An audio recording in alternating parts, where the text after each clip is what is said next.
यार खुदा के वास्ते आप क्यों बच्चों की बातों के पीछे लग रहे हैं?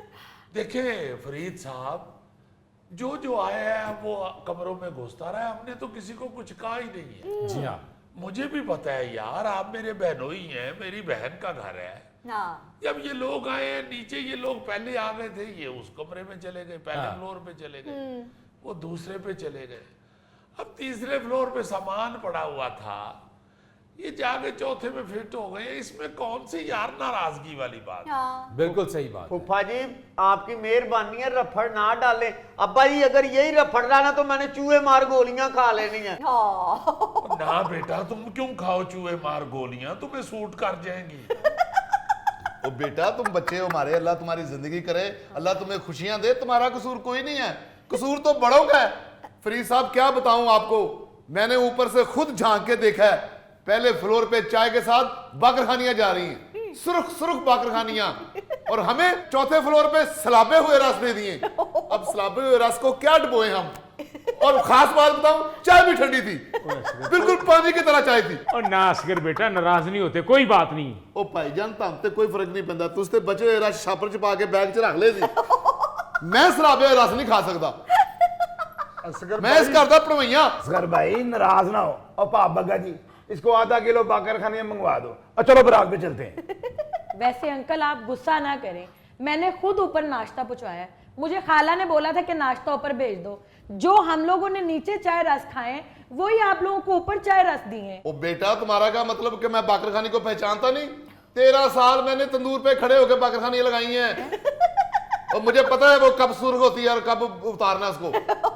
हाय हाय की बदनसीबी है इस खानदान दी, उथे गोश्त उडिकन दिया, ये बाकरखानियां तो लड़न डे। यार मैं तो आप सब लोगों की बातों पर हैरान हो रहा हूँ।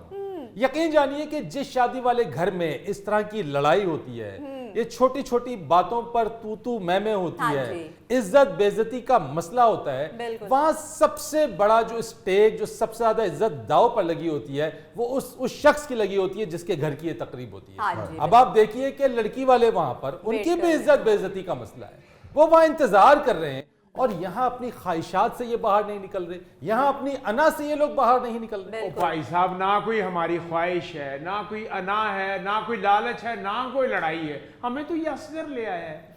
ओ भाईजान अगर असगर आपको लेके आया ना तो आपकी कंड नहीं लगने देगा, असगर आपको बरात पे लेके जाएगा। मुझे पता है वो शादियों पे वो गोल पंगूड़ा भी आता है, मैंने उसके ऊपर आपको बिठा के छोड़ना है।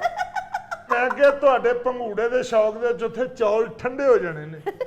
वैसे जाना साहब, कभी आपको चावल ठंडे याद आ रहे हैं, कभी गोश्त याद आ रहा है, कभी आपको खेस याद आ रहा है, तो ज्यादा सलामी पानी है 500 रुपया, मैं तो कहना 1000 मेरे को है, ते घर ही रहो। अब्बा जी अगर यही रफड़ रहने हैं ना, वो सेबे वाली बम्ब की जगह थोड़े से पैसे और डाल के सुचल बम्ब चलवा देना, तो जान तो छूटे ऐसे रिश्तेदार और बरादरी से। मिन्नतें सुबह की फरीद साहब इन लोगों को कर रहा हूँ कि खुदा के वास्ते ये छोटी छोटी बातें छोड़ दें यार। हाँ। आप मेरी इज्जत के लिए आए हुए हैं तो जी फिर हाँ। मेरी इज्जत का तो ख्याल करें। दुरुस्त बात है। ताने दे रहे हैं, हाँ। ये जो चौथे फ्लोर का गिला कर रहे हैं, हाँ। आप चल के इनके कमरे की हालत देख लें, आपको ऐसे लगेगा कि जैसे सर्कस का सामान उतार के रखा है। सुन रहे हो असगर, सुना है? हमें सर्कस वाला बना दिया है। ओ नहीं भाईजान आपको नहीं कहा, मुझे कहा है, मैंने 2 साल बंदर के बच्चे भी बेचे हैं ना। मसला सिर्फ इतना है फरीद साहब कि ये सोच रहे हैं मैं ससुराल वालों को इज्जत दे रहा हूँ, ससुराल वाले सोच रहे हैं कि अपनी बहन का इनको ख्याल है सिर्फ। आप तो सैंडविच बन गए। देखिए मैं सिर्फ असूल की बात कर रहा हूं कि भाई आगे मैंने 60 बंदों का कहा हुआ है, खुदा के वास्ते जो मर्जी मेरे साथ चल पड़े मगर 60 से ज्यादा ना जाएं। बिल्कुल सही। 18 बंदे मैं कैसे यार ऊपर ले जाऊं? हाँ। तो क्या हो गया भाई, 18 बंदे तो बैंड बाजे वाले भी हो जाते हैं। ओ। इतनी आपको शर्मिंदगी हो रही है लड़की वालों से, तो हम बैंड वाली वर्दी पहन लेते हैं। फूफा जी बैंड वाली वर्दी?